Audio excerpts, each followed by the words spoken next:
یادآور می‌شود. رقیبان دسته منتخب تاجیکستان در دور دوم مرحله انتخابی جام جهان 2026 معین شدند. امروز در شهر کوالالامپور مالایزیا مراسم قرعه‌کشی برگزار شد.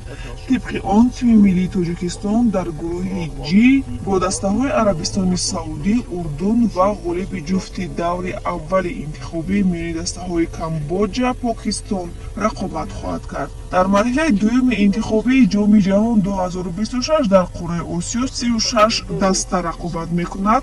دسته ها از 16 نوامبر سال 2023 تا 11 ایونی سال 2024 6 بازی انجام میدهند.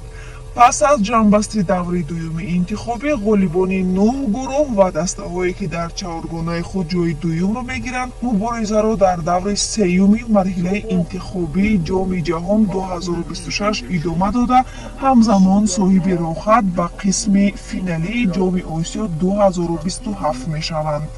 اولین بازی خود را در دوره دوم مرحله انتخابی جام جهان 2026 تیم ملی تاجیکستان 16 نوامبر با یکچینی اردن دایر میکند. دستپروران پتر سگر در دوره دوم روز 21 نوامبر سال 2023 با غالب جفت کامبوجا پاکستان نیرو میسنجند. در دوره سوم منتخب تاجیکستان با عربستان سعودی رقابت میکند. این بازی 21 مارس سال 2024 در نظر است.